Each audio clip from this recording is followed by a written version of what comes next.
C'était surréaliste. J'ai honte. C'est complètement ridicule. Des envolées, pas comme les autres.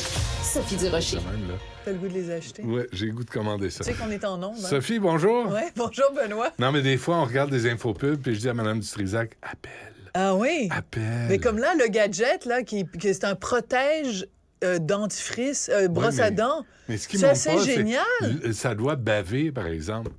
Ah, mais c'est pas grave que ça bave, c'est que ça protège ta brosse à dents contre les bactéries. Pour pas Tu sais, que- mettons, OK, tu vas à la toilette, puis tu fais un numéro 2. Là, tu arrives devant le lavabo pour te laver les mains. Oui. Puis là, tu splouches de l'eau puis du savon partout. Ben, ça atterrit sur ta brosse à dents. Fait qu'il y a peut-être des... Ah oui, j'avais déjà vu un reportage là-dessus. Je pense que c'était à Non, Découverte. c'est quand tu tires la chasse d'eau, faut que tu fermes Oui, le couvercle. faut que tu fermes le couvercle parce que sinon, Parce il y a que des ça se répand splouches partout. Ouais. Et si ton bol de toilette est juste à côté de ton lavabo et que dans le lavabo ou pas loin du lavabo, tu as la brosse à dents, ben tu as du splouch qui va sur ta brosse à dents. Tu sais, Donc, il faut toujours fermer le dessus du Tout truc. le temps. Et je recommande à plusieurs grandes vedettes et politiciens puissants de laver leur bol de toilette régulièrement pour constater qu'eux autres aussi sont pleins de marde. Ah, excellent, Je d'accord, trouve- merci. je trouve que, Bon appétit à tout le monde qui mais nous à un écoute moment en donné, mangeant. À un moment donné, faut que tu vois que t'es humain, toi aussi. Ouais. Tu veux nous parler de cet extraordinaire concept de François Havard? De pétage de coche. Alors donc, François Havard, pour qui j'ai le plus grand respect, dans la série Le Bonheur, la deuxième saison commençait cette semaine sur les ondes de TVA. On se rappelle que dans la première saison, il a fait, avec Daniel Gagnon, le co-auteur, fait faire un pétage de coche mémorable au personnage de Michel Charette, qui était prof et qui, à un moment donné, en pouvait plus, puis se mettait à engueuler ses élèves en disant « Vous êtes toute une gang de crottés, puis vous apprenez rien, puis vous êtes une gang de ploucs, face de raie, j'ai pas fini, puis tout ça. » Et c'est devenu ce pétage de coche-là où il prend son bureau puis il le renverse comme un symbole du ras-le-bol de gens sur toutes sortes de choses, de pétage de coche. Face au politiquement correct. Face au politiquement correct, puis de dire, par exemple, aux jeunes, par exemple, aux politiciens, par exemple, à plein de monde, on va vous dire le fond de notre pensée. Là. On va dire tout haut ce qu'on pense tout bas, puis ce sera pas joli quand on va le dire. Donc, il y avait eu ce premier pétage de coche vraiment mémorable dans la première saison. Deuxième saison qui commence cette semaine, François Havard et Daniel Gagnon écrivent un deuxième pétage de coche pour Michel Charette, où il dit à un moment donné... il s'en prend aux féministes en disant « Vous vous montrez le toton pour qu'on arrête de sexualiser les totons. » Tu sais, il place plein de contradictions de la société. Et à un moment donné, il dit quelque chose comme c'est pas vous qui allez me dicter ce qui est sexy et ce qui est pas sexy. Il y a même des sociétés où on trouve les cheveux des femmes tellement dangereux qu'on les cache parce que les hommes sont pas capables de contrôler leurs graines.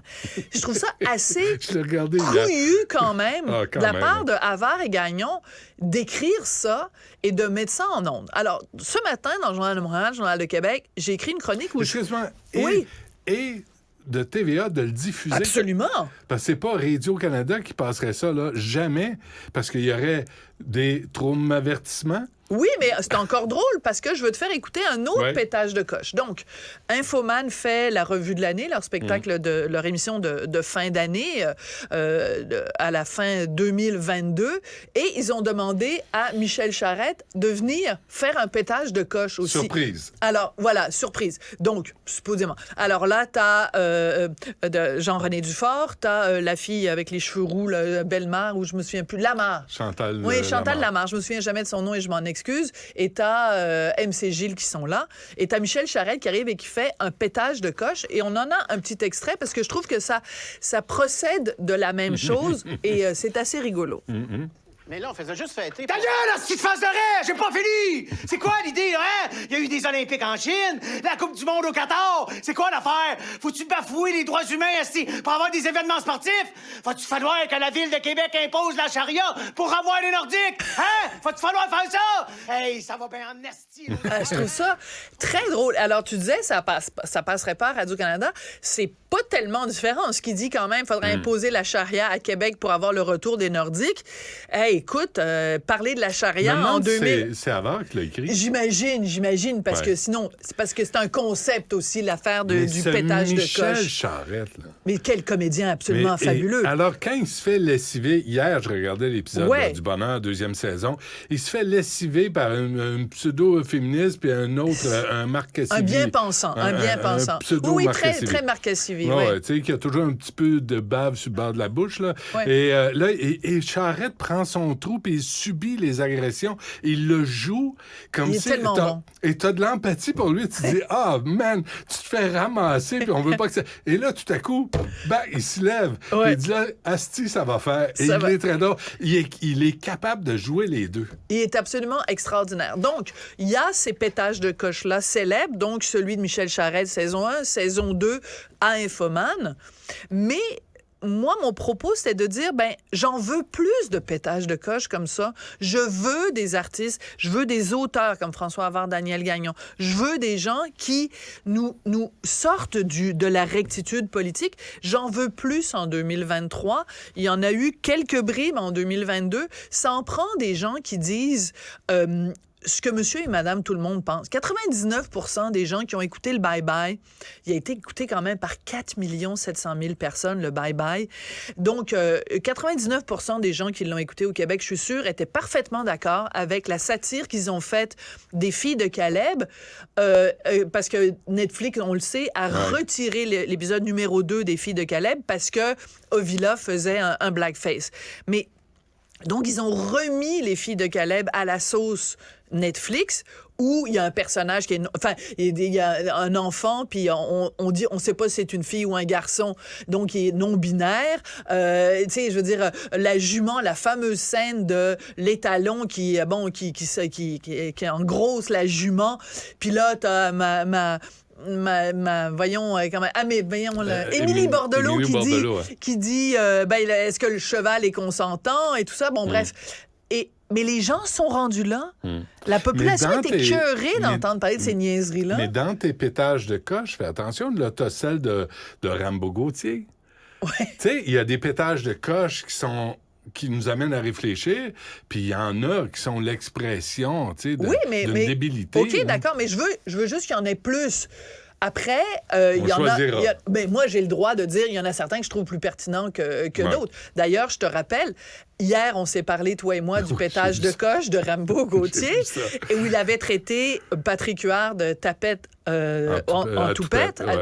Bon, moi, j'ai pris ce segment-là de toi et moi pour en faire la promotion sur mes médias sociaux. Donc, je mets ça sur Facebook. Puis dans le petit descriptif, j'écris... traiter Patrick Huard de tapette, point d'interrogation, vraiment, tu sais, Rambo, c'est pas une bonne idée. Peux-tu croire que Facebook a suspendu mon compte?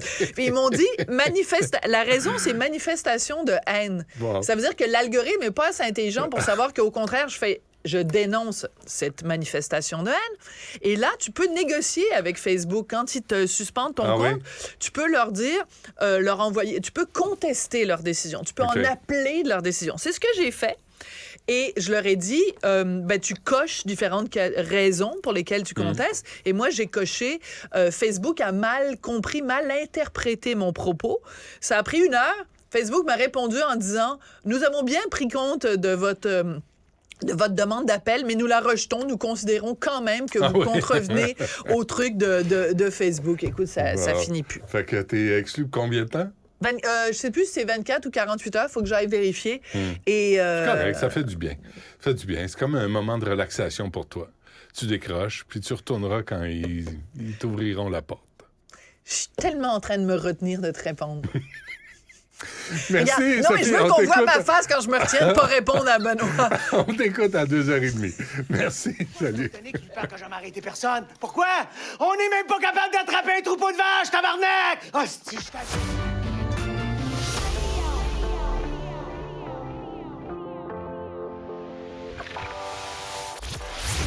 Il cuisine, il talonne, il questionne pour obtenir les vraies réponses.